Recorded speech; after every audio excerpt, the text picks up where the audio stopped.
to put it on. Okay. Oh, you?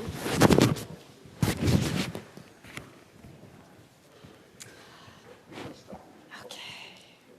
So, ladies and gentlemen, welcome to our event this afternoon to look at the path out of AIDS, to end AIDS. Really pleased that so many of you could come along this afternoon because we have an absolutely amazing and amazingly diverse panel here to share their experiences with you, with each other, and above all, with the United Nations. This is about an exchange of ideas, an exchange of experiences, an exchange of lessons learned, which I think will, as we heard, if you have seen UNAIDS report for 2023, show us that path to end AIDS, the one we could take, but haven't quite put our foot on yet. A little word about the structure. We're going to hear first from Winnie Byanyima, as many of you know, the head of UNAIDS, and then we have our panelists.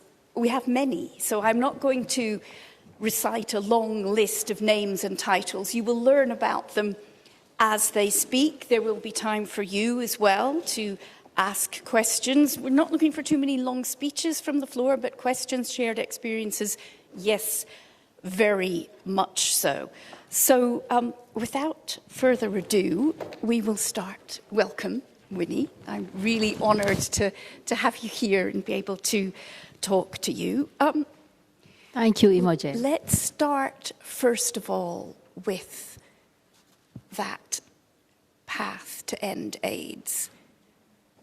You know what it is. We're not there. What do we need, and what are the chief points from today's report? Thank you, Imogen.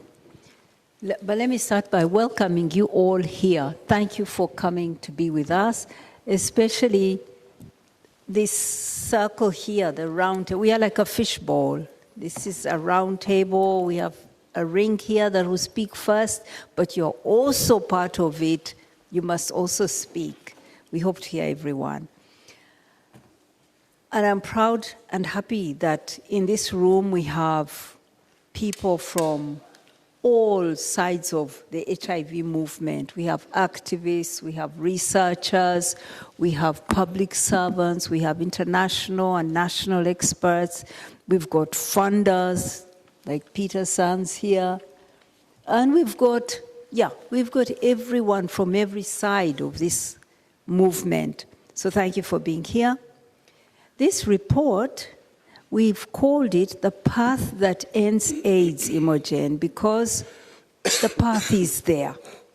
We insist that it is possible to reach that target of 2030, ending AIDS as a public health threat. There is a path there, we see it, but we are not all on track. But we do see some countries that are on that path. We see countries, for example, like Botswana, Eswatini, Rwanda, Tanzania, Zimbabwe, who have already achieved the targets we set, treatment targets we set for 2025. That is the 95, 95, 95. 95 meaning 95% of people living with HIV who know, 95% of all people living with HIV in that country knowing their status, and then 95% of those who know their status are on treatment, and 95% of all those on treatment are virally suppressed, meaning they don't transmit, and they are living a life that is healthy, that is just like everybody else. So we see that another 16 countries are close to those targets. So that's what we mean when we say we seek some countries on the path.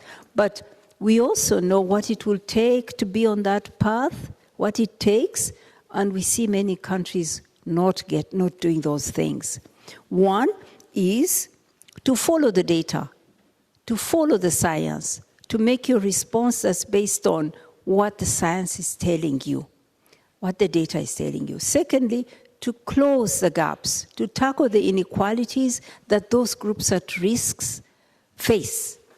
Because we know that we have everything we need. Well, let me say not everything. Most of what we need for prevention, most of what we need for treatment, a variety of tools there for everyone, whatever kind of life they live.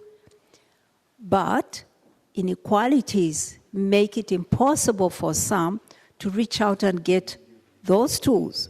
So closing those inequalities for people is critical, and some countries are doing it, some are not.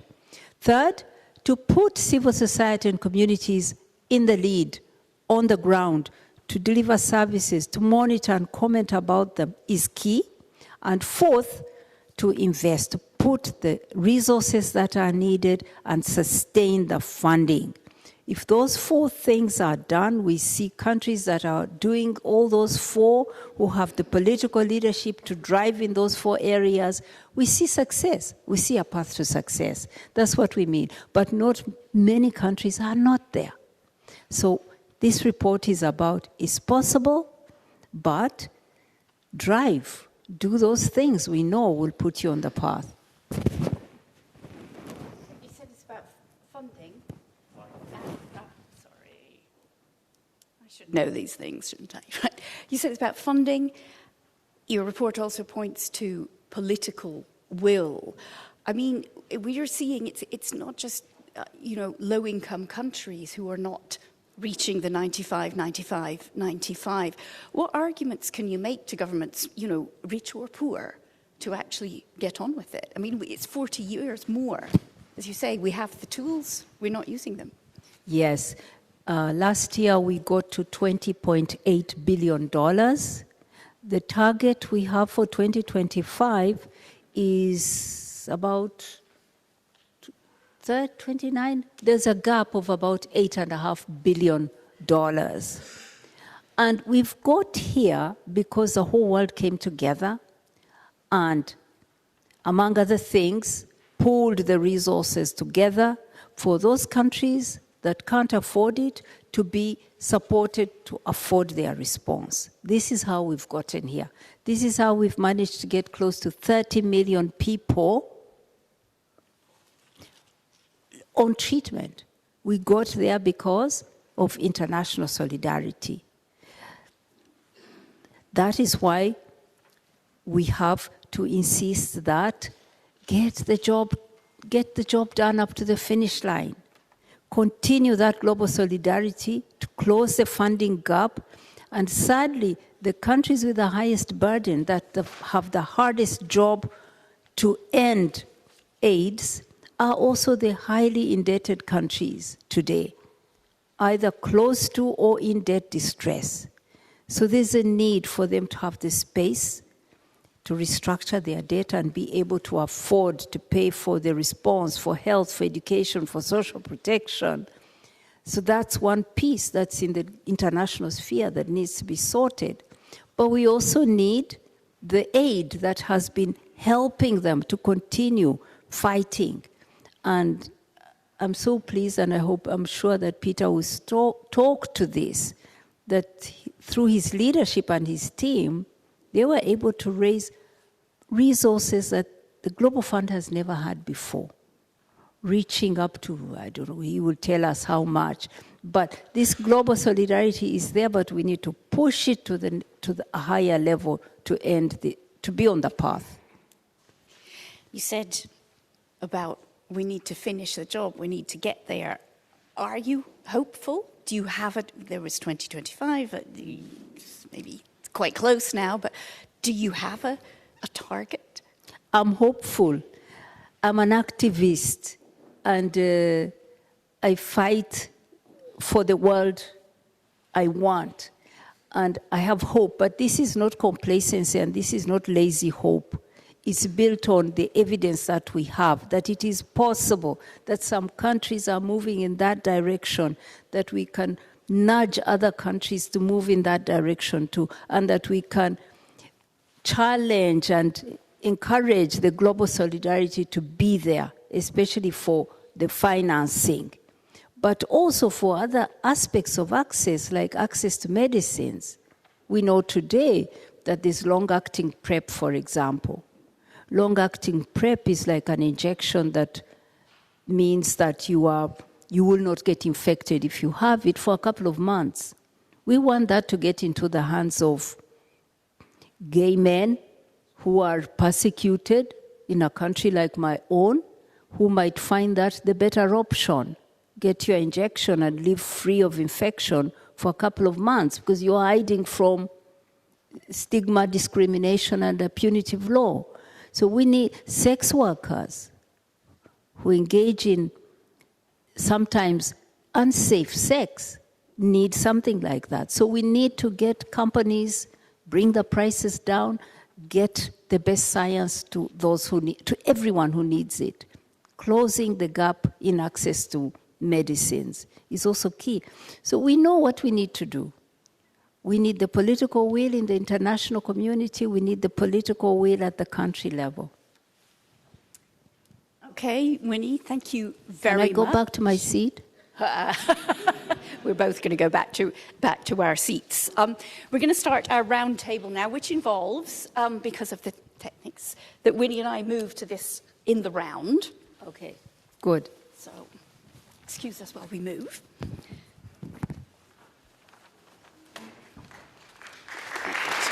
That's very kind.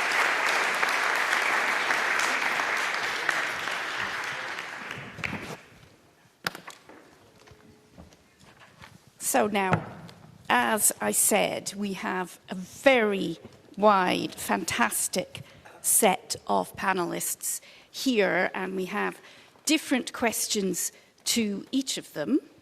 I have a certain protocol about who starts first, excuse me. And don't worry, I will come to you and I can see you. I will be able to see you when you have your hands up. I want to come first to Harry Prabhu. You are there, yes. From Asia Pacific Network of People Living with HIV. Now, you heard Winnie, and the path is there, but in Western Asia, cases of HIV, today's report says, are actually increasing. What then are the things that are actually working? And what, seeing as we see this increase, what are the obstacles? What's getting in your way? Okay, so in Asia Pacific, basically the path, some countries are already following the path. Like they start to engage effectively communities is already there through the community-led monitoring, for example. And they also try to using the available tools that are already there, that that we can using it, that we ensuring the path is there, that we are on the right path. But there is something still lacking, which is the prioritized approach on the realizing of protection of human rights, for example. They're still there. Removing a societal and inequalities of HIV-related services, resources, and tools. There's another challenge that we are facing in Asia Pacific. And also maintain a political commitments. There's another area that still needs a lot of work. There's some countries already working by engaging community fully, but it's not enough. We want more. That's what we want.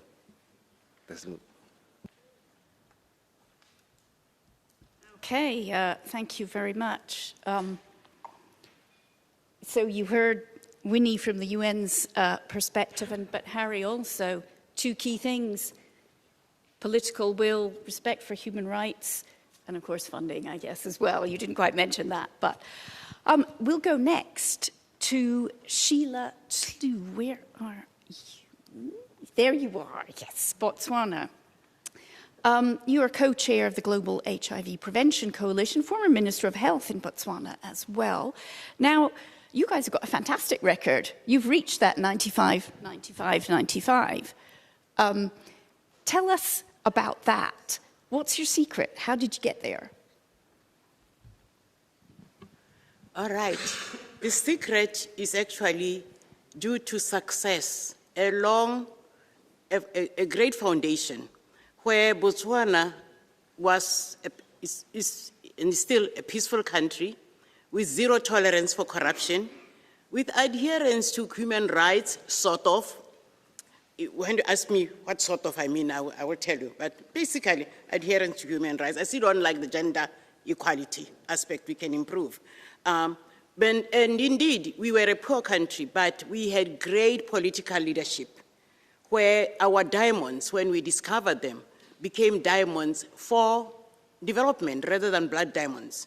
So that we saw a whole society being transformed, free healthcare services, with great human resources for health, including primary healthcare workers, so that we had a very great primary healthcare system, but also free education.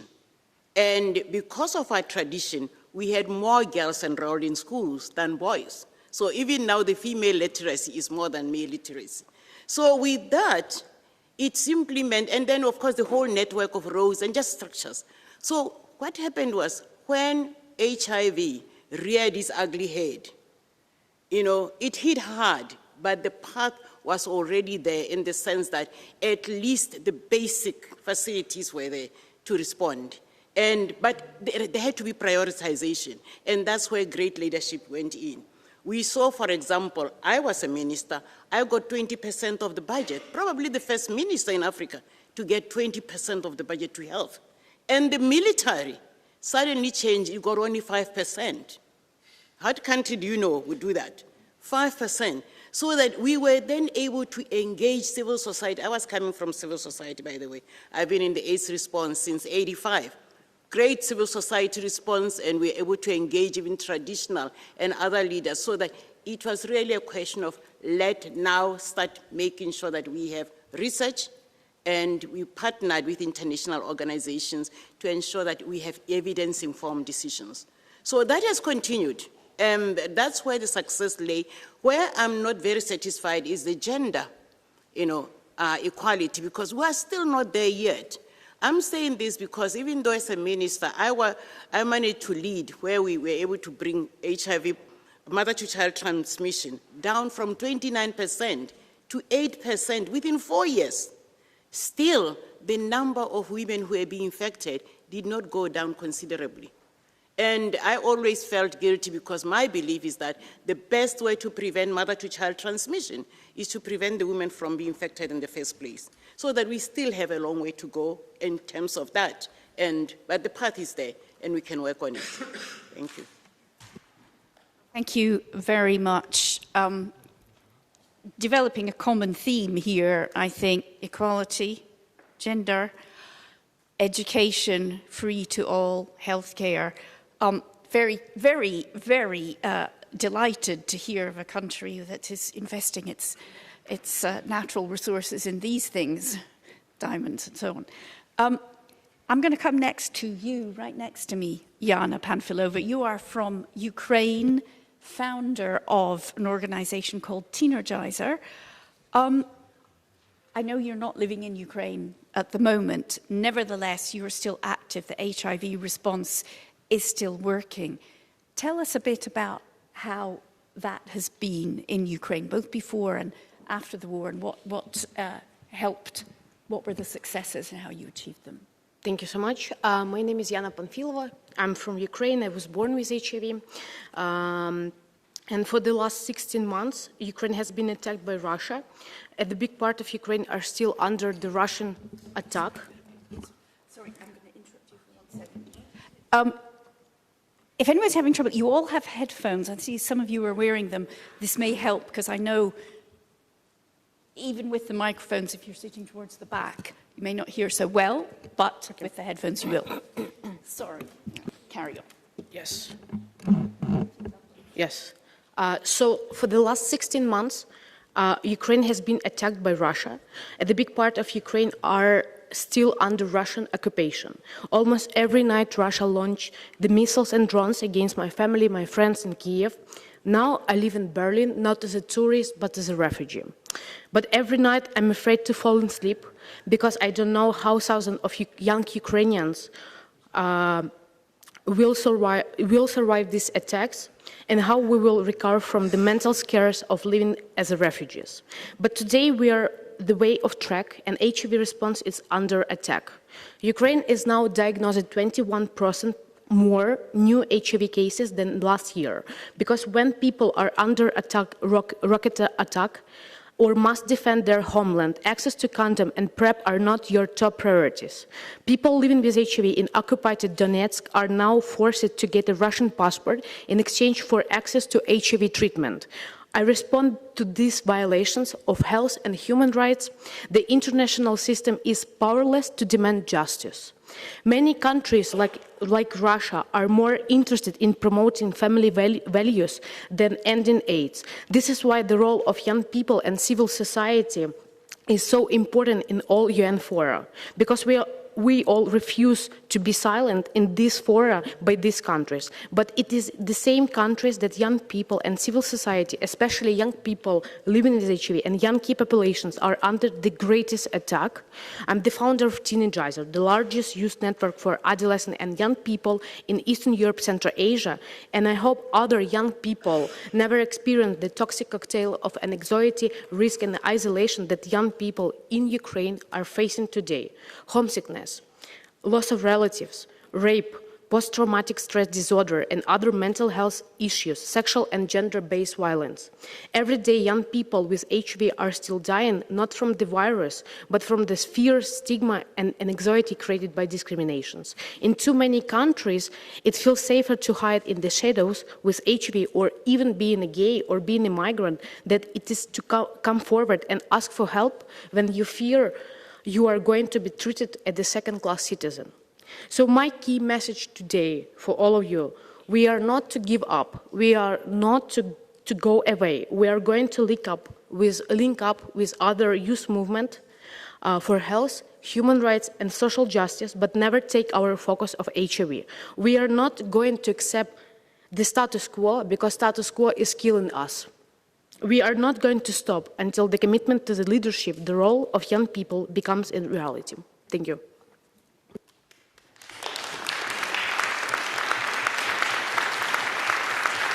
Well, thank you very much. I mean, I would say that is the determination and energy that we need. I'm going to go to Amanita Calderans. You two got something in common. You both live in Berlin. You were originally from Ukraine. You were originally from Colombia. The trans community is one that we must include in this whole debate. Amanita, I want to hear from you about access to prevention and treatment for the trans community, because this does remain quite challenging in many places. Can you tell us a bit about that and the work that you do? Yes, Imogen. Actually, I would dare to say that there are still some very big barriers for the trans community to have access to HIV-related services. And this is a big problem, because we are one of the most affected key populations worldwide, still here in Europe and in Central Asia, which is the focus of the organization that I work for, TGU. And I would like to say those barriers are three mostly, which is the systemic, the economic, and the cultural transphobia and cisnormativity that we still face in the world. So let me elaborate on that. When I say systemic transphobia, I'm specifically talking about the lack of laws, policies, and practices that do not ensure access to HIV-related services to transgender people and non-binary people.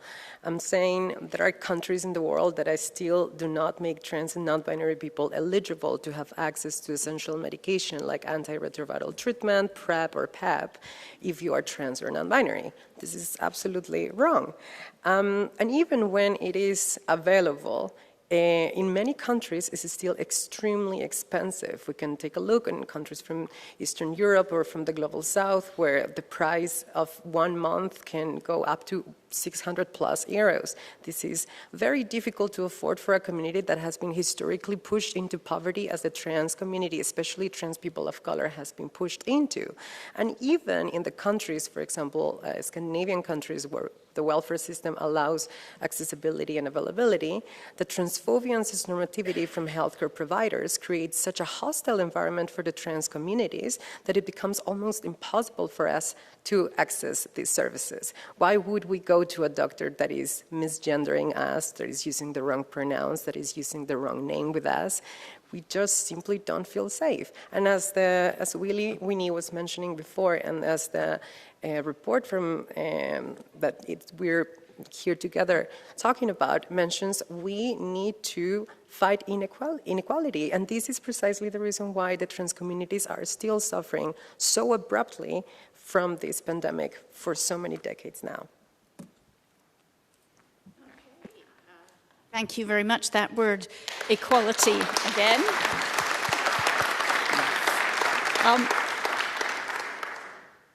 We also heard about the cost of treatment, which brings me directly to Peter Sands, next to Amanita, Executive Director of the Global Fund. We heard it today in the report, pretty big. I think it's a third, 33% shortfall in the funding to tackle HIV/AIDS. I mean, we saw countries spend so many billions just domestically on the COVID-19 pandemic. HIV pandemic we've had for 40 years and we know how to end it. How can we persuade governments to start investing? And why aren't they? Very good question. But before I talk about why we haven't got enough money and why we need more, I do think, though, we have to acknowledge that the progress we have made against HIV/AIDS wouldn't have happened without the most extraordinary mobilization of resources that we had ever seen, which began in the early 2000s with the creation of the Global Fund and PEPFAR. But part of the problem, I think, is that the progress we've made along the path towards ending AIDS has in a way become a risk to us because people have become a bit complacent and they're taking for granted the progress. And I don't think we can, I would love to say we can rely on the moral argument, the argument of global solidarity. We absolutely need that, but it is not enough. We also have to make the arguments around the hard economics of fighting HIV/AIDS. And I was thinking about this path that we're on and the fact that it's an absolutely doable path, as Winnie says. However, it is a bit like one of those moving walkways that you get on in an airport, except that it's a moving walkway in the wrong direction. If you stand still, you go backwards, which is why we cannot afford complacency, because as some countries are demonstrating right now, if they lose political focus and they hold the funding static, they go backwards. Secondly, if you walk slowly, you might make progress, but the moving walkway is moving in the other direction and you will make very slow progress, and that is a very expensive strategy. And it's actually the strategy that I would say, unfortunately, most countries are taking, which is let's do enough to keep moving a bit, but given the nature of the pandemic, it keeps fighting its way back. Fortunately, we do have some countries that have proven that if you run on the moving walkway, you can get to the end. And this is the argument we need to make, actually, is that the cheapest way to fight HIV/AIDS is an aggressive way, a way that means you invest a lot now in treatment, in prevention, in diagnosis, in community systems, and the underlying infrastructure. And the prize is not just that you get rid of HIV/AIDS. The prize is that, because it's the things that you have to do to get there. You have to have good sexual and reproductive health services. You have to have good laboratory networks. You have to have the capabilities to do test and treat. You have to have engaged and active community organizations that reach out to those most at risk. And those things are good things in their own right, quite apart from the benefit of defeating HIV/AIDS. You can make the argument at the aggregate, but I also think one of the most powerful ways of thinking about this from an economic perspective is just to think about the economics of a 16-year-old being infected with HIV right now. The cost, well, apart from the loss to the individual and to the family, the cost to society of providing that person with treatment for the rest of their lives, and it's a scientific triumph that we can keep people healthy, able to live fulfilled lives for so long, but the cost to society is non-trivial. Whereas if we invest more to prevent them being infected, you avoid that cost and you make it easier for them to live a productive and healthy life.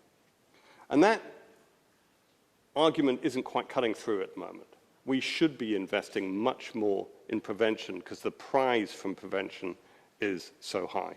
I'll just make one last comment, though, which is money alone isn't enough. As Winnie and others said, the political will side of it is actually probably the most important. If we've got the political will, we can mobilize the money.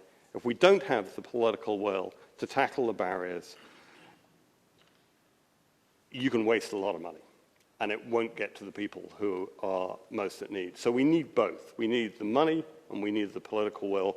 And this is a path we can absolutely take. It's a choice.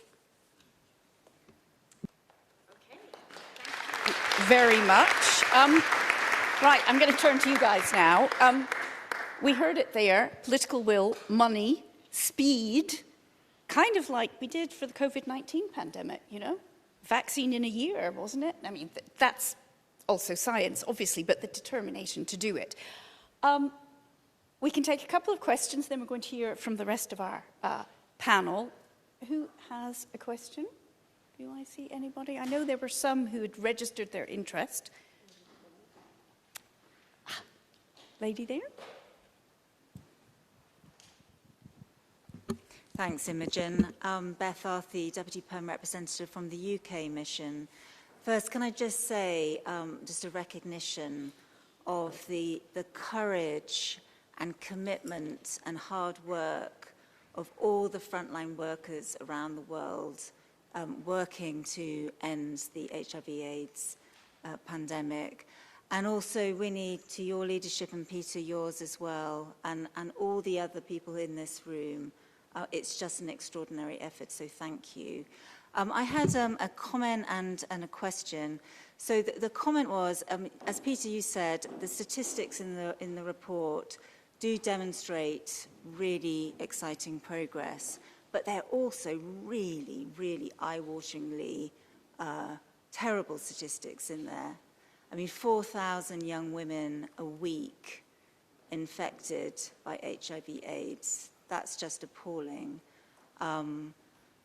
Almost 50% of children infected by HIV/AIDS not getting treatment today in 2023.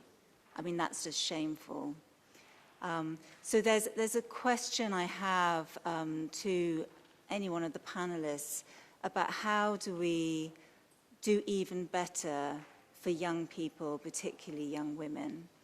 And then just a comment on your question and challenge, what more can we do? It's just the importance of taking an evidence-based approach to our work to end HIV/AIDS, particularly with key populations, but for all affected populations. That's just so important, and I just wanted to shine the light on that. Thank you. Thank you very much for that point. I know that at least one of the panelists coming up next will have something to say about outreach and reaching young people and young women. You, sir, did you have your hand, or this gentleman here? First, I'll take you, and then you, one after the other. Thank you very much. Very quickly, I'm Tovar da Silva Nunes, head of the Brazilian mission here in Geneva. First, I have a word of praise for the launch for Winnie and the team and all the panelists. But I do have a question, actually twofold. I want to know from the panelists if there is enough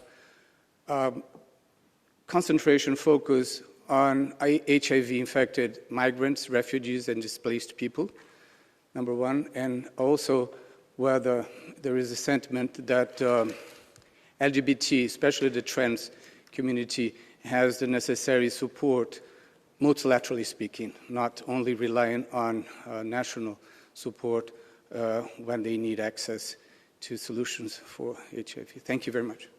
Thank you very much. And I'll take one more, the gentleman there who had his hand up.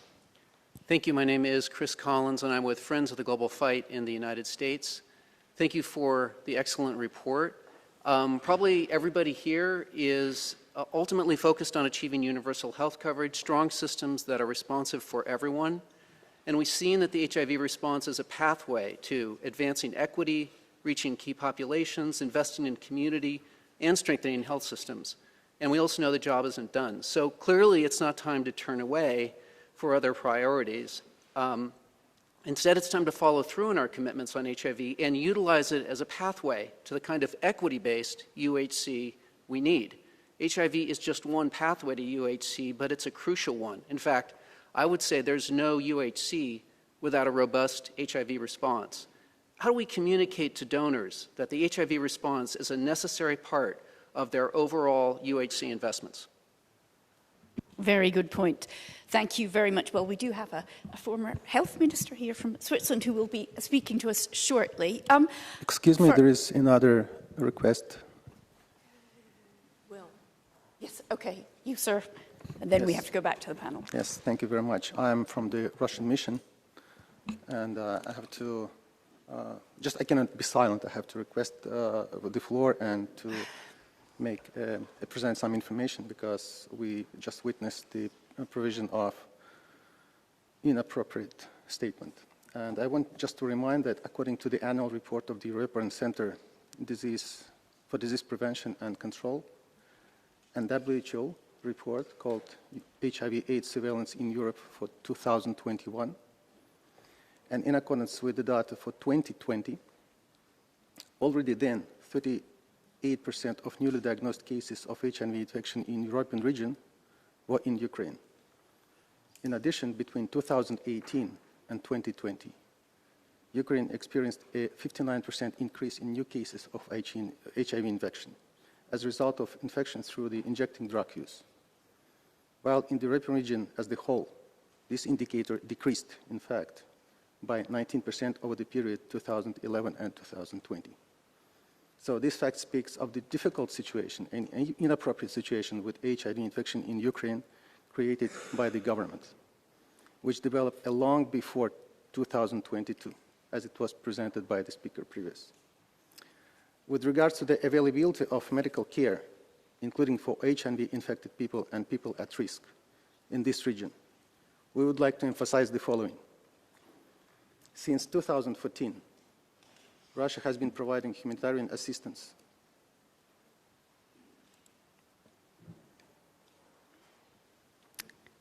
Sorry. Thank you. No, sorry. We are going to have to move on. We welcome your thoughts, but we can't litigate all of this right now here. I'm going to move on to the panel now. Thank you very much. So, we had questions from the floor about outreach to young people, about whether the fight to combat HIV/AIDS is doing enough for refugees and migrants, and also about whether the multilateral community is doing enough to support the trans community. Our next panelist is Loic Misho from Checkpoint Geneva, and I think you're probably one of the right people to ask certainly the first two of those questions. We have here a very wealthy city, wealthy canton in a wealthy country, with tolerance by and large, yet still there is a need for this outreach, which you do on a daily basis. So tell us what you do, and particularly maybe address that question from the UK about outreach to younger people and to refugees and migrants that the delegate from Brazil asked. Thank you. Thanks first to talk. Thanks to invite me. It's very important for us in Checkpoint Geneva to could share with you our vision of community care, because we have one identity. It's by us, for us, and in Checkpoint Geneva, it's the community who talks to the community. And I don't know if it's a good news that Checkpoint Geneva still exists in 2023, and the fact that we have more and more users in our center, because we know why we have these people who come.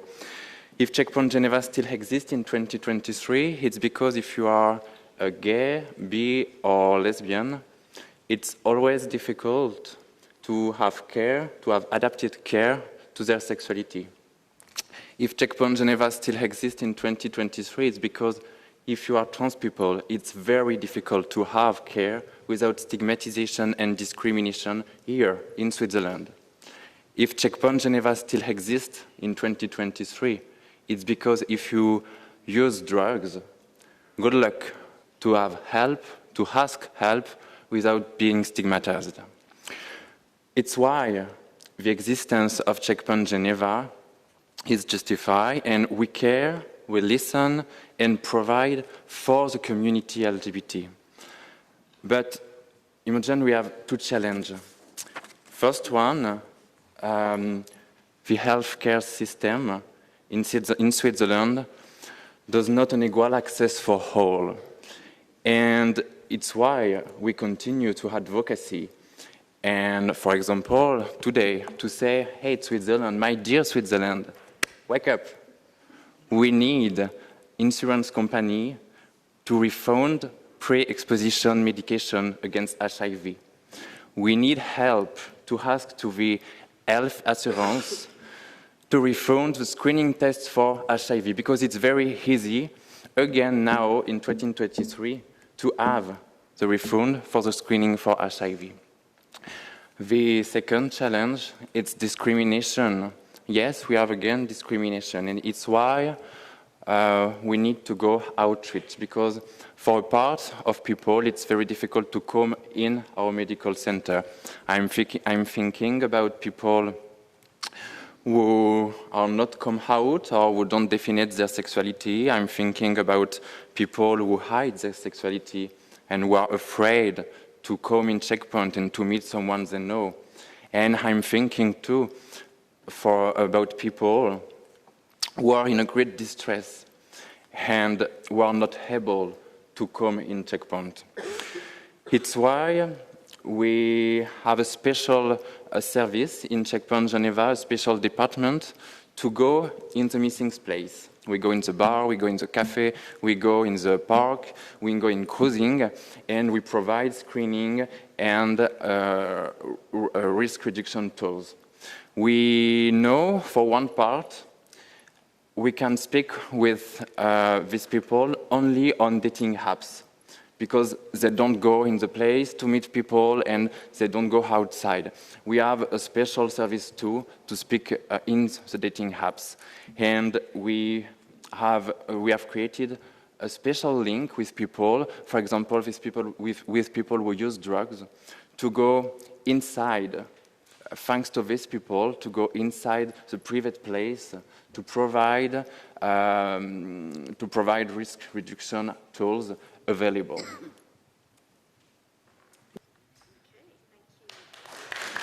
Thank you very much.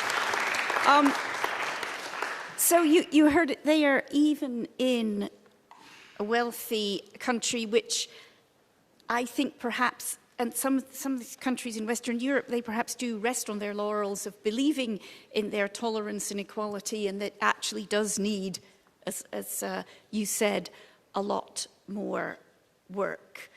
I am going to go to, where is my, Jerome Salomon, who is Assistant DG of the World Health Organization.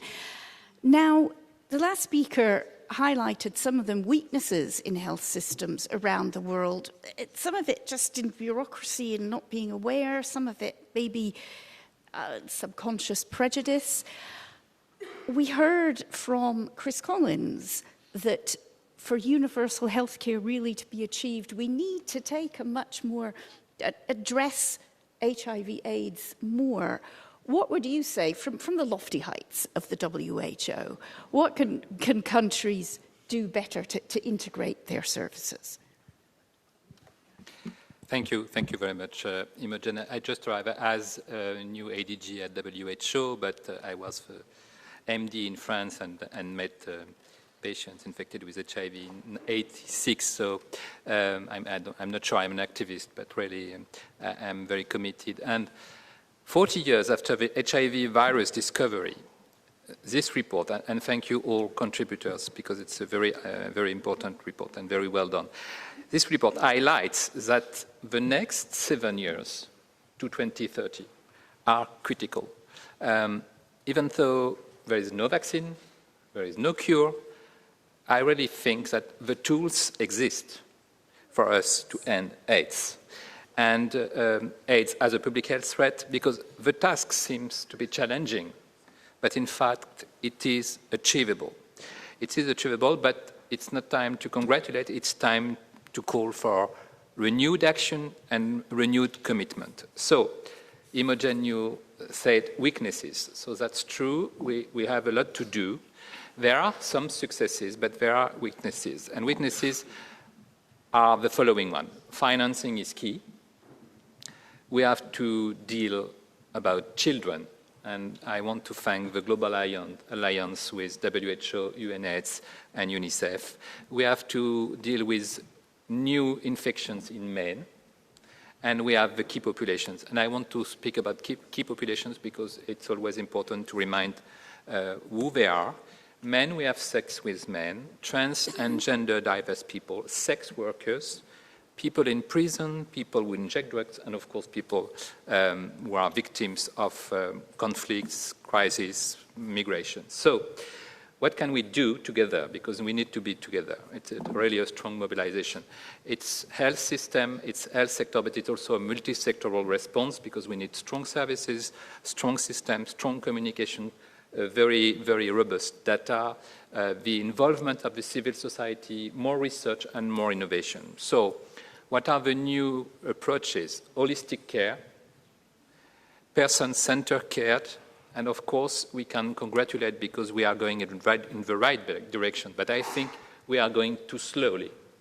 So we need innovations, we need the help of the communities, we need the help of the cities. Some cities are very committed to help, and we need, of course, to fight more stigma and discrimination and to reach key populations. So what could be done at a very global level? It's prioritization and investment in HIV prevention, diagnostic, treatment and care, and we have also to deal with resistance to antiretroviral treatment. We need to build a strong health system with universal health coverage, but also with primary health care.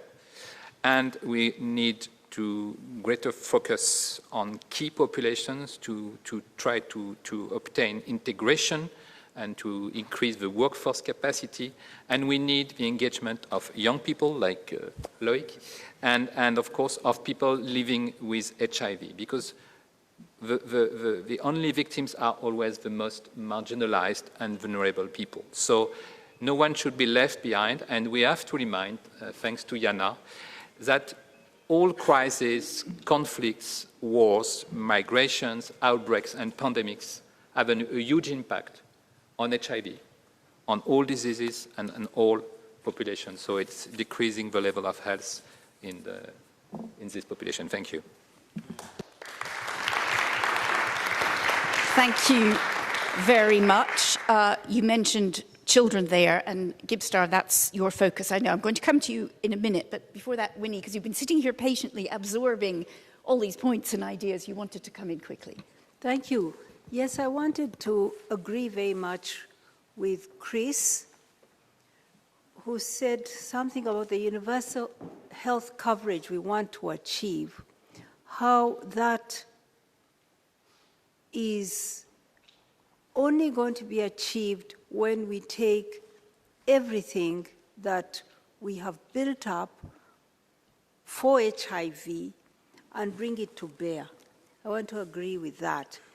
And what is it that HIV has brought? First, when I look at the health system, global health system, I see a system that is very resistant to change. For example, this is a system where it is very facility focused. You go to a clinic or a hospital when you are not well. You see a medical expert who diagnoses and treats you, and you go home. After that, I mean, that doctor doesn't know what's going on with you. All the digital that came has not connected, actually, people with these facilities. The same with, it's doctor-based, it's facility-based. Digital has not transformed it. Digital has transformed trade. Digital has transformed finance. Digital has transformed education. But health has resisted. So we come to COVID. We need to learn from COVID. In these very rich countries, it was old people who were vulnerable because of comorbidities, but they couldn't reach their doctors because that's where the thing they were fearing. They were dying at home. But there was no system that connected the facility to people in their houses. But now, what does HIV do? Particularly in these high-burden countries, poor countries of Africa. It actually goes towards closing that gap because communities started to take charge and services moved out of the facility into communities. You have health workers who became villagers who became prevention campaigners, behavior change communicators. They deliver services. They refer people to facilities. This is an extension of the health system coming from HIV. If you build it into the formal health system, you have a stronger system that will reach everybody during pandemics, without pandemics, but you have a system that reaches everybody. We need to see that. We need also to understand that people trust their communities more. Yeah, people trust experts, but let me tell you, from where I come from, the doctor says one thing and then they go back to the local person because they trust their communities. So this community thing is not just about learning how to be an expert like in the hospital. It's also about the trust that you have built with the community. So I emphasize that. Then with digital, our people in the HIV movement also used it. They were using the phone to reach HIV-positive people to give them their treatment. This is the work that Teenagizer does. So we have innovations in our movement that need to be built into the formal health system in order to achieve universal health coverage. I want to end on the point about Eastern Europe and Central Asia that was raised. We see this region, two things about it. First, that it is a region, one of the regions where new infections are increasing. And why? We see two main drivers. One is punitive laws.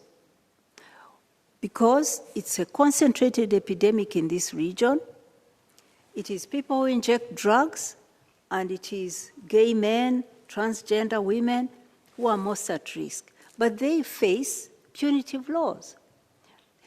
If if there's decriminalization of personal use of drugs and harm reduction is expanded, we will see new infections drop. And by the way, Ukraine is one of the countries of Eastern Europe and Central Asia where we actually see declines in new infections. And why? Civil society, communities are deeply involved in the response. Again, we see that the things we say should happen have been happening in Ukraine and have helped Ukrainians to continue to reconnect with services even as they fled. But it's the second thing about the region, it's a region with low investment funding into the HIV response. Again, these are mostly middle-income countries who could afford. They will not get aid, but they can afford. So it's a question of prioritizing the lives of everybody and putting the money there for the HIV response. Thank you. Thank you very much. You mentioned harm reduction there. We are going to come to that subject in just a moment. But first, I want to bring in Gibson Makangila. You're the Executive Director of Circle of Hope in Zambia. You work particularly with HIV in children. I want you to tell us a bit about that, because that's one of the things we saw in today's report. I think 660,000 HIV-positive children who are getting no treatment at all. How do you work in the community? How do you reach children and their families, mothers who may, need, pregnant women who may need support? Thank you. Thank you so much, Imogen, and thank you, Winnie, for that elaborate answers that you've just given. That was like taking words from my mouth, but I'm glad to have this opportunity. And also to commend UNAIDS for the work well done, and also the Global Fund and PEPFAR. For the question you've asked me, I would like to begin by highlighting one thing in the House, and that for most of sub-Saharan Africa and the Global South, we still have one player that we haven't really utilized, and this is the faith community. I know that the faith community has been sometimes a little bit resistance to issues of key populations, and we're all aware of some of the challenges. But I just wanted to take this opportunity as I answer the question on pediatric HIV to mention that we have this untapped resource that Winnie, without mentioning, did refer to it. For instance, in sub-Saharan Africa, we have between 74% to 95% people ascribe to some form of faith. And because of that, they really are trusted so much that what they say is law. And so sometimes, for instance, in the time of COVID, the government would issue announcements across our countries in Africa about the safety of the vaccine, the COVID-19 vaccine. People would not believe or accept that until the faith leaders at various levels affirm or endorse that announcement. And so what I would really appeal to UNAIDS and everybody is that we should not drop the ball now as we see the finishing line coming.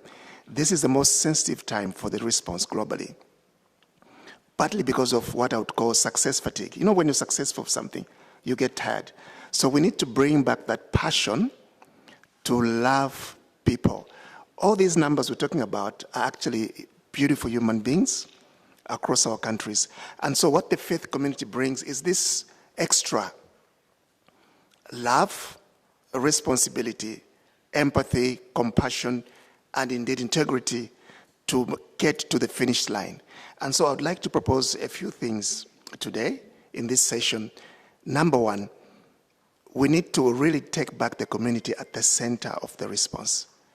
What we have done sometimes is to really give them a lip service, and that is seen by the way we craft our budgets. Our budgets are skewed towards sometimes clinical. The way where we are now, the problem is not so much clinical or medical, it's actually psychosocial, trust issues. And so what the faith community brings on board is access to households. The priests, the imams, and other leaders can appear at any house and will be trusted and received. In our setup in sub-Saharan Africa, Executive Director Winnie, our pastors and priests still command a lot of following. You know about these big crusades. And so what they have is intricate knowledge of what's happening in communities. In fact, I dare say, they are actually the first responders to any pandemic. But what I would propose on this fora is to see how we can bring everybody on the table.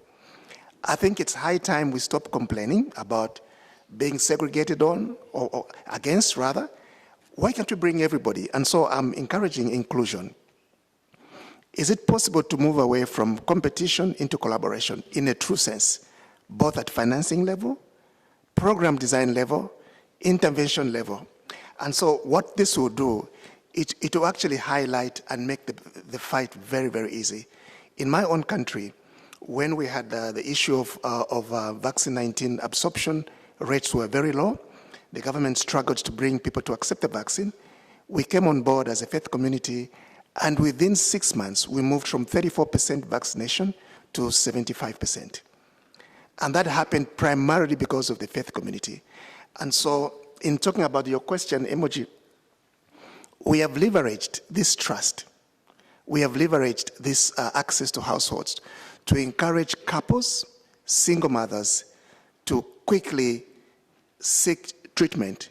And so, in agreeing with what Winnie said, we have decentralized service delivery to 4 areas. 1, where people live, where people congregate, where people work, and where people trade.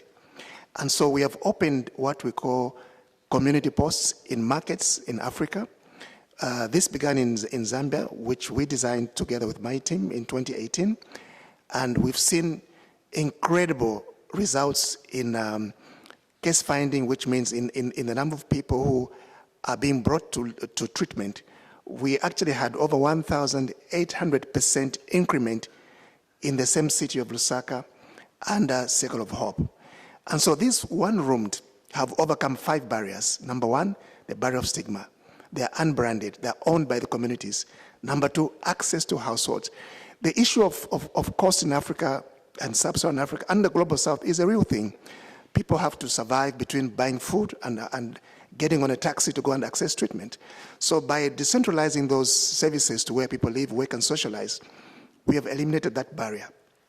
Third barrier, which applies to all of us, especially in our setting, is the issue of a very poor customer care. We need to bring back the passion to love people, to love our clients for who they are. Most of the issues of stigma actually begin with health providers. How many professionals here don't experience personal stigma? So we need to bring back the worth in ourselves as people and stop the comparison and really love people and provide a customer care that will live what you are doing and look out for the client. And the final barrier, of course, is the barrier of silo mentality, where agencies compete, funders sometimes compete, IPs like ourselves compete. We really like to give a chance to collaboration, true, honest conversation. Everybody has something to bring on the table. And so I'd like to appeal that what has helped us to find these children is the aspect of recognizing that everybody brings something on the table. Everybody is important. In the last 10 years, Winnie, we talked about a multi-sectorial approach. Why are we trying to seclude some sections of the response? I think that key populations must come on board, the church must come on board, the faith community must come on board, and indeed the governments. So political will is not a preserve of the government, but actually a preserve of the community. If the community really wants to end anything, they will do that, because they have the time, the information, and the interest to do that. Thank you so much. Thank you very much. I think we heard an almost a template there from you with trust and welcoming everybody in the community, harnessing the trust to reach people. I'm going to go to something really rather different, though, but it's around politics. And this is for you, Ruth Dreifuss, former president of Switzerland, but your key job was Interior Minister, responsible for health. Now, when I first arrived in this country as a very young woman, Switzerland, one of the richest countries in the world, had the highest rate of HIV prevalence in Western Europe, primarily because of intravenous drug use. Some people who've lived here a long time may remember how visible that was in Switzerland's cities. You tackled that. It was controversial. It wasn't easy. Tell us about it. It's still happening today, and the results were good.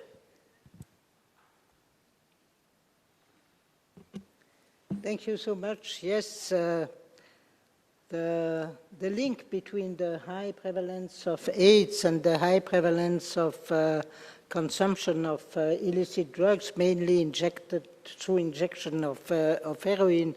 This link was, I think, the greatest problem we had to face in the fight against AIDS. Let me just begin to say that it was far easier to organize a good relationship, a relationship of confidence with gay people, because they were organized and they helped us a lot. They knew more about the disease as we knew, and they pushed us very hard to be active. So, I mean, they were empowering us. The sex workers were also, at the beginning of the campaign against AIDS, good partners, because they knew exactly what the risks were for themselves and for their client. And they just asked us to help for the prevention activities they wanted to do. But both activities were legal in Switzerland. I mean, sex activities and sex work are legal. Drug consumption was not. So that at the beginning, the drug peoples were either visible in terrible open scenes where they were considered as people without respect for themselves. So how can you respect people who are just around consuming drugs and without real showing a picture of pride and possibility to control their life? On the other way, they were just invisible, hidden in places where they could use drugs and trying to escape also the criminalization of their activities. So the first step was really to, on one side, to close these open scenes, to tell the people, your life matters, and because this life matters, we want to bring you the ways to survive, and not only to survive, but to control your drug consumption. Control in the sense not to be abstinent if you cannot and don't want to be abstinent, but just to retake balance of your life, because you have the right of a dignified and respectful, respected life. So this was, I think, what we could realize. And Gibson, it was also with the help of faith leaders, because in front of AIDS, they had a message of solidarity, and this message was also a message of support for changing drug policy practically. It was also, I think, a matter for political leaders to go, to meet. I remember when I was president, the first thing I did was to go with Stevie to see the syndicate of the sex workers, the trade union of the sex workers in Geneva. The media never were there. Because I went, they came with me. And this was the case also for the people who consume drugs. And it was also with Dialogue. Preparing this meeting, just minutes ago, I said a long partnership with Dialogue. At one moment was the summit of this relationship, if I can say so, was the media conference of Dialogue saying that I am a murderer. Because it was not possible for law reason to be immediate in allowing the introduction of medicines that we knew they were effective. They helped, the Geneva government helped, and after 3 months we could say, okay, the medicines are here and they are paid. So this empowerment of the civil society and this support of political leaders from different parties and from faith leaders was, I think, absolutely key. I want to add perhaps two things. The evidence-based policy. I mean, it was so important to know and to share the knowledge we had, not only to know, but to give the population all the means to know what to do. And I think it was really the beginning of a good relationship and collaboration with the scientific community. The second thing, I would take again what the representative of Brazil said. I think it's a very, very important point, the situation of the migrants. There are countries, I don't want to shame them, but there are countries who, when a migrant worker is diagnosed as AIDS, as a person with AIDS, they are just sent back home. Sent back home without treatment, perhaps without information, in countries where they have no means to protect their families and their environment. We have situations where refugees or people seeking for asylum are not tested and sent back without being tested. We have even in my country, I would not be sure that some illegal worker here in Switzerland could be sent back without knowing exactly why he's now immediately sent back because he's ill and he can contribute to the pandemic. So I think the issue of migrants is, I think, one of the neglected issues when you speak about all the vulnerable groups. And I think in the UN system, many agencies are in charge with this issue. And they should collaborate with the help of the specialists of AIDS and your institution to make it possible that there is a worldwide mobilization. You cannot send people with the virus without giving the country where they will arrive and their families and themselves the possibility to protect. Thank you very much. Just for maybe some of the people here who don't know, in terms of the harm reduction, I just want to add, because I reported on it so often, some of the detail of that was clean needles, say injection rooms, and heroin prescription, which was very controversial. No other country has done it, but yet Switzerland's statistics show that in terms of harm reduction, it worked. It works and it expands worldwide now. I mean, there are many countries that accept the one or the other of these measures. I think it's very important because we are here also to see that in the UN system, it is recognized now as good practice. I mean, the common declaration of the Chief Executive Board 4 years ago showed clearly that we need these measures and they are good practice. We have now to fight, I would say, that this understanding of good practice is also shared by the UN institution who are in charge of the substance control. And we have also to fight, I would say, here in Geneva to make, and I come back to AIDS, and the big problem is the access to controlled medicine. Controlled medicine are both medicine and substance under control. They are helping for pain relief, they are helping for palliative care, they are helping in anesthesia, but the strength of the control makes it that in a majority of countries, they are not accessible to the people.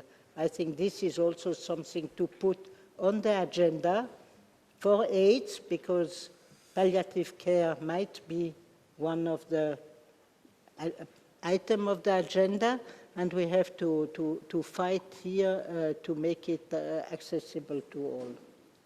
Okay, thank you very much. We have two more speakers.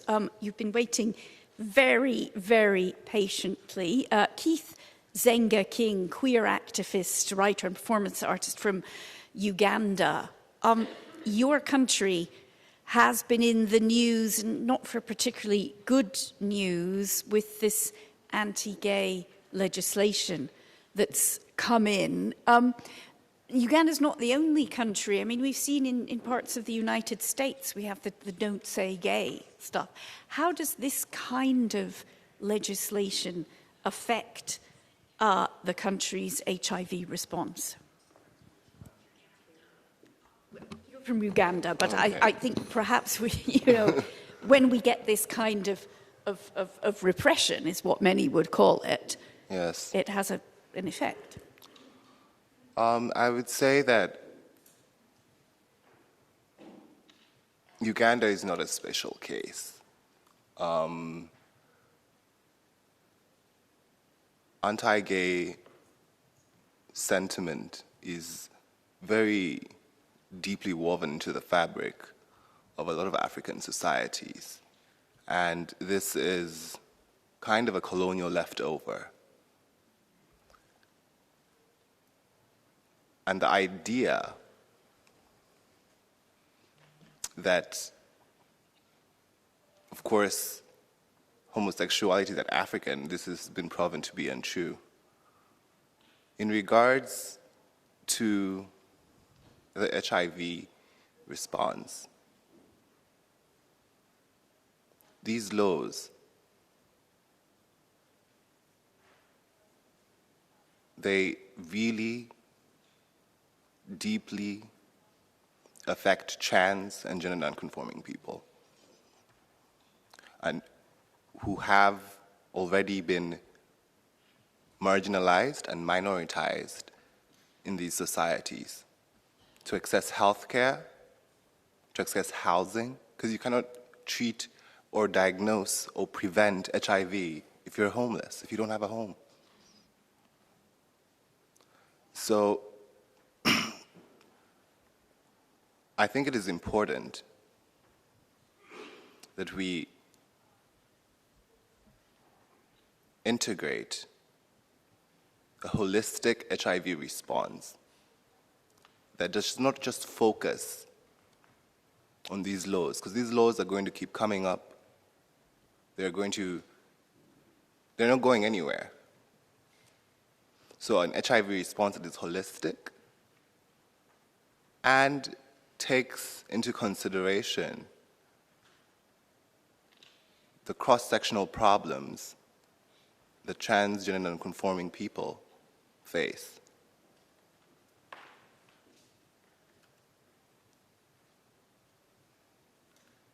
Okay, thank you very much.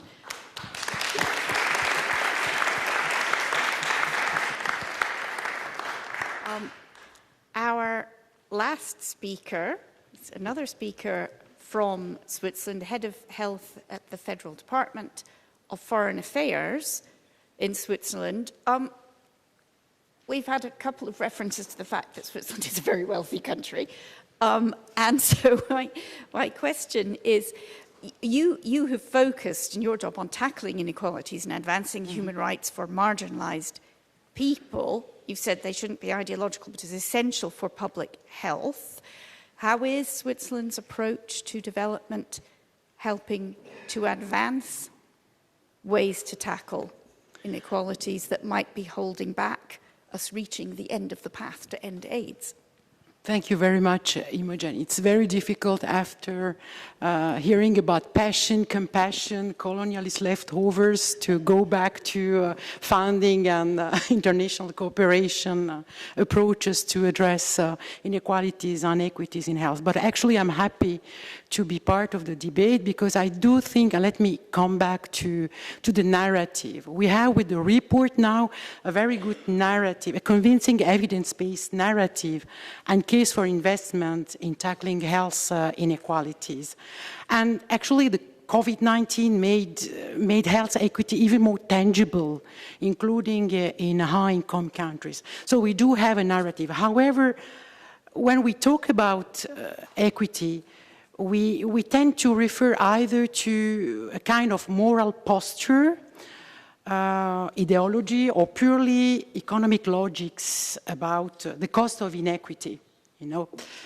And, well, we do think that addressing health equity, actually, it's both, with the overall goal to advance social justice globally. We didn't talk about social justice, but at the end of the day, it's about social justice. So now, what does it mean for the HIV pandemic? Well, as it has been said by Winnie and by Professor Marmot, HIV acts as a magnifier of health disparities and their underlying social determinants, which play a major role in LMICs, where we do, where we work with our international cooperation. So this is why it is important to take an institutionalized approach to addressing the main structural drivers of inequities and exclusion, such as gender, migration, employment, and income. So it goes beyond this moral posture and beyond just calculating the cost of inaction and etc. So this is why the international cooperation HIV agenda must be equity focused. By addressing the social determinants of HIV and by minimizing the unequal distribution of risks and effects on public health measures to contain HIV pandemic, but pandemics in general, because this also brings us back to the PPR, Pandemic Preparedness and Response Agenda. HIV is the biggest pandemic. It's not just about COVID-19. An equity approach actually calls for intervention into the social, economic, and political conditions actually that create inequities. And it should also address inequalities that are perpetuated by health systems themselves. I'm talking here about systemic forms of oppression such as racism, etc. So how does Switzerland's international cooperation contribute to advance this equity agenda when it comes to HIV and other pandemics and health in general? By using an institutionalized approach. So first of all, in order to be comprehensive and sustainable, the approach has to be multi-layered.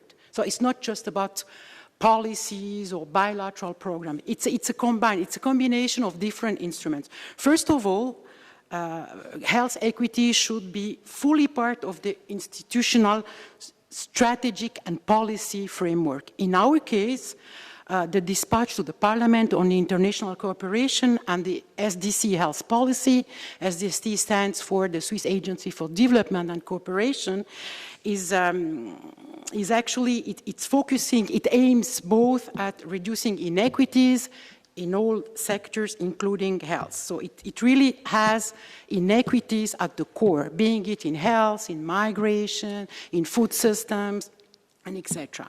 And indeed, all programs, all health programs aim at strengthening integrated, inclusive, and people-centered services for achieving UHC and advancing equity. Secondly, you need a common ground of understanding about equity at the institutional level, because still in my own organization, when we started this learning journey, we were completely, there was a misunderstanding and a lack of conceptual clarity. Equality is not equity. So you need to build a strong narrative. You need to be clear about what you're talking about. So we embarked in a kind of institutional learning trajectory to get more internal clarity, so we could build a very strong narrative on health equity. And then thirdly, understanding political dynamics of equity and inclusion is key. We heard it, power plays multiple roles in shaping health status, health spending, health regulation, etc. And definitely the report which is released today brings us a lot of evidence on that. So we do have that bold evidence now. And then identifying drivers and partners of exclusion is also crucial, being it ethnicity, age, migration, urban, rural-urban divide, gender, disability, etc. And then there is also a need to define some guiding principles for equity-centered approaches to health to be applied in programs, and this is what we did, as well to establish a set of minimum equity and inclusion-related standards and indicators. You have to measure it. You cannot just talk about programs which have equity at the center. You have to measure it. You have to be accountable. You have to have dedicated indicators.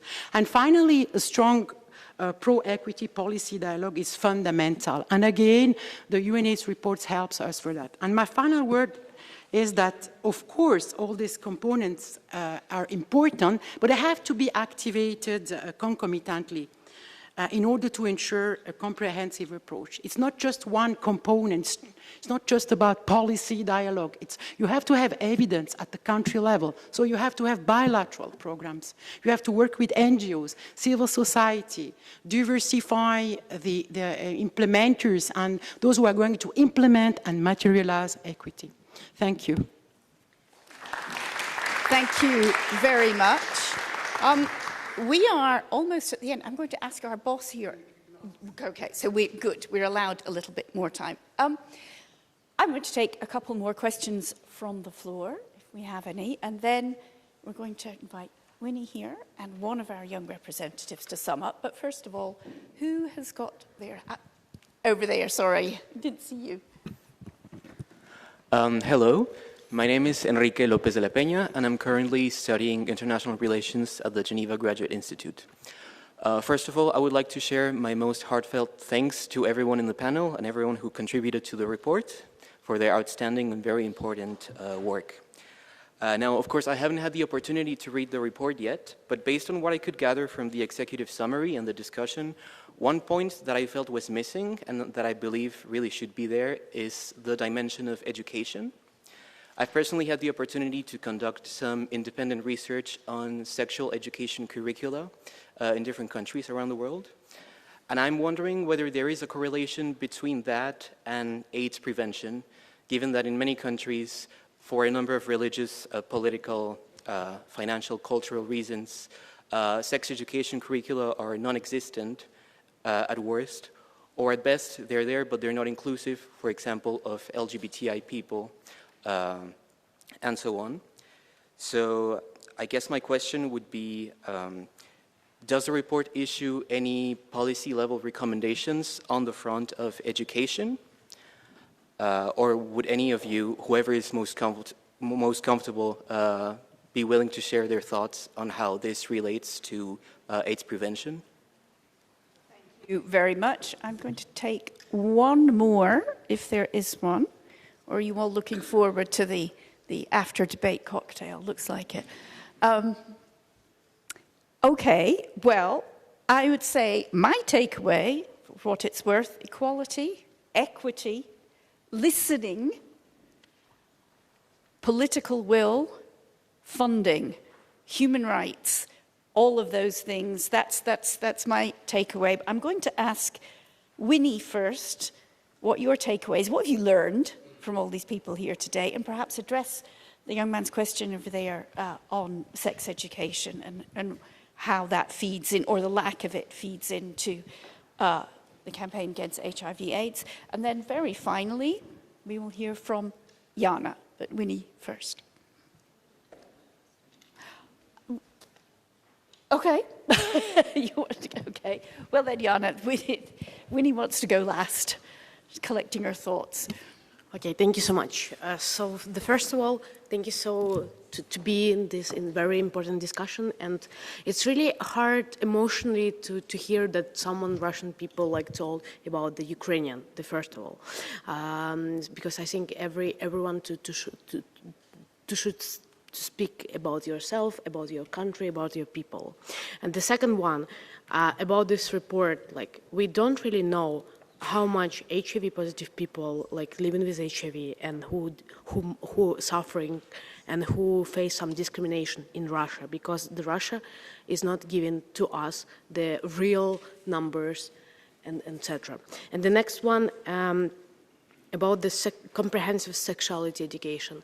It's a really huge things and we as teenagers, we work on this, and we just trying to push our government to make this reality. But this is so hard because some countries to influence for us, and this is political decision, yeah. And but what I said, that we also should use non-formal education. Because as teenagers, we educate like online, all teenagers, especially people who, especially teenagers who are at schools. And also now, for example, like the great historical decision what my government make today during this round table, that today Ukrainian people accept the medical cannabis, that many people like can survive themselves. So during the war, I think this is a big achievement because many Ukrainians waiting this, and it's happened because of the war, because now it's matter. And I think we definitely need to think how we can survive and how we can end this this AIDS. And I'm totally sure, thank you so much for Vinny for mentioning that our region is really low investment.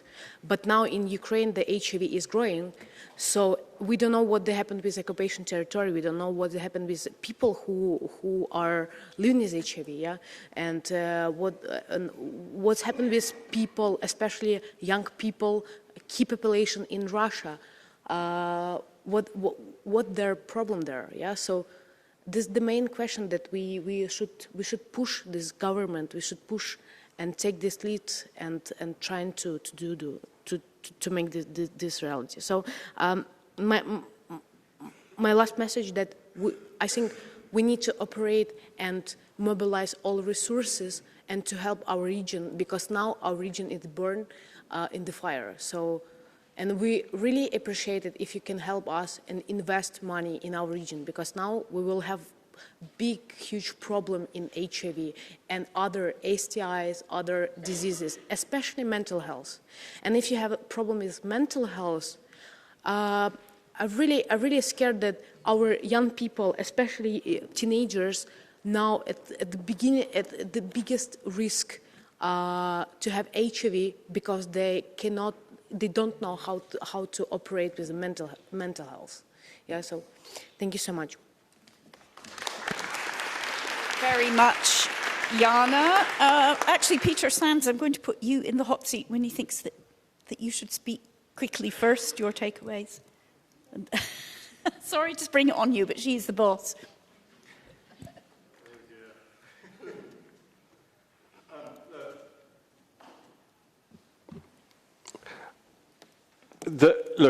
One of the things I think has been great about this roundtable has been the diversity of perspectives that people have brought, and I think it reinforces one thing that we have learned in the fight against HIV/AIDS, which is that no one agency or group has the answer, and that it requires a whole of society mobilization. But the other message I think we should take away from the discussion is that this is a doable task. It's an unfinished task, but it's a doable task. And it would be a huge mistake of historical dimensions for the world to turn away from completing that task. And I think is, and I'm actually quite sort of energized by listening to everybody. The risk we slightly have here, though, is that we're kind of preaching to the converted. By the nature of the people who are in this room, they are the people who are interested in HIV/AIDS, and we somehow need to ensure that both the positivity of the message, how much that has been achieved and how much we can do gets across, but also the fact that we've got a real job to finish. Thank you. Thank you very much. And final brief words from Winnie. Thank you, Imogen. You are the boss. Thank you for indulging me, my requests. I think, first of all, as I thank everyone who has attended this dialogue, I have to say that what I've heard is a confirmation that the path that ends AIDS is there, but that it is a choice to be on that path. Too many countries are not on that path, but a number of countries are on that path. And so our job is to persuade, to support, to get countries on that path. That path, we identified 4 main things. One is to follow the data and the science and let that shape your response. The second is that close the inequalities, close the gaps for different groups of people. Here I might mention Brazil. Brazil as an example, and thank you for your contribution. In Brazil, this is a country where in the last 10, 12 years, new infections have been declining, deaths have been declining. But when you focus on different groups, you find a shocking story that new infections amongst white people in the last 10, 12 years have decreased by 12%. But new infections amongst Black Brazilians have increased by 13%. So until you look at different groups of people and close the gaps for them, averages don't tell you the truth. The second example I could give you is in Zimbabwe and South Africa. In Zimbabwe, we find that in the urban population, that the top bracket, rich people, and the bottom bracket, the poorest people, that the new infections between them are not, there's no difference, no significant, no difference. That new infections are not so different amongst the rich and the poor. But when you go to South Africa, there is a huge difference. So that tells you something about how the system is delivering for rich and poor. Because in one country, you don't see a marked difference, in another you see. That's why we use this inequality framing, that look at where the gaps are, find out why, and close that gap. Then you're on the path to ending AIDS. The third is communities at the center.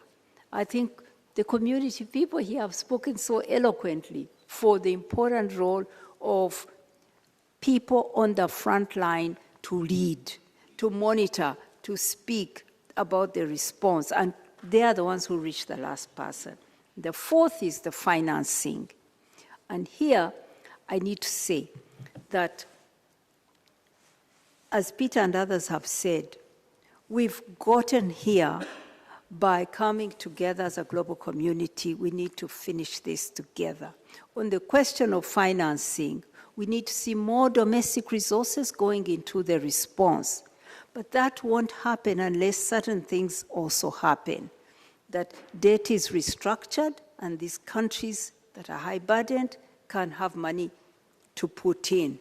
That, too, also, that the latest health technologies that are available and that are still so expensive and are being used by people in the rich countries, that we bring those prices down and they become available for everybody who needs. And the people who need are the ones who cannot afford those high prices. So access, closing that gap of access to medicines is critical on PrEP, on PEP, but also on other other health technologies for core infections. We need to bring prices down.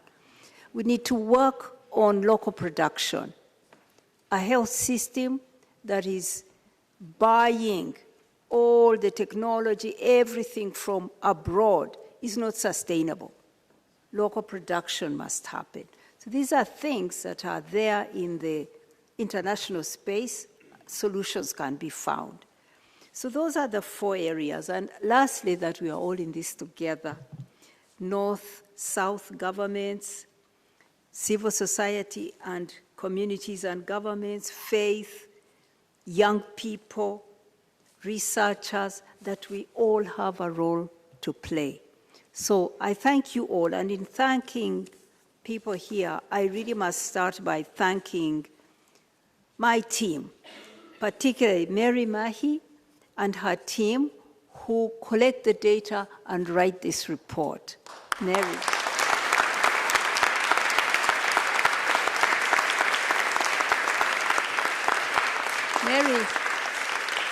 Mary, stand up and be recognized, and your team here. Stand up. Yeah, that's Mary. That's a little lady too.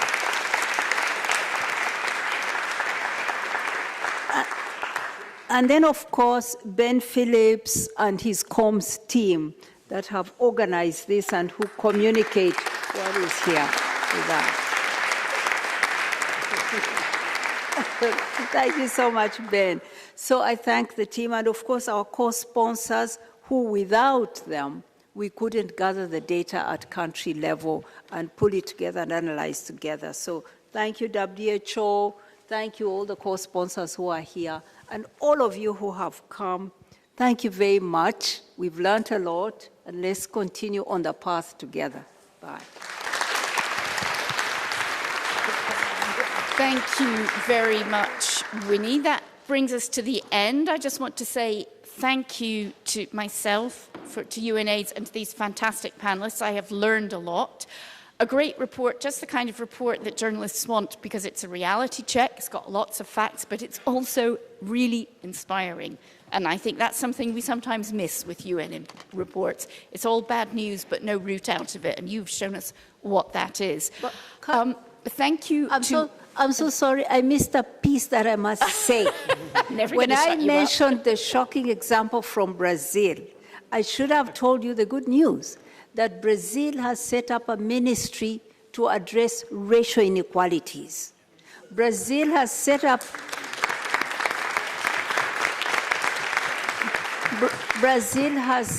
a ministry for human rights and democracy with a minister in charge of LGBTQ rights. Brazil has declared itself as a safe haven for those who are persecuted for their sexual identity or sexual orientation. LGBTQ people are welcome to live in Brazil as refugees from wherever they're running from. So, yeah. So I wanted to show that it's on the path, but recognizing the inequalities and addressing them. Thank you. Okay, thank you for that. More inspiring words. Just leaves it to me really to thank all the volunteers who helped this run so smoothly. They are in the red t-shirts. And very finally, the words you've all been waiting for. You're all invited to the cocktail, which is just out there, I think. Okay. So, thank you very much.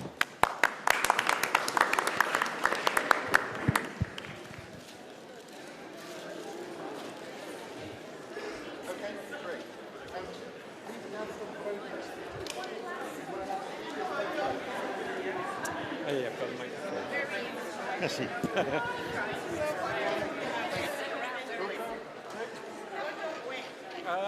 In front of them. Merci. Merci beaucoup. Alors attends, il y a le son.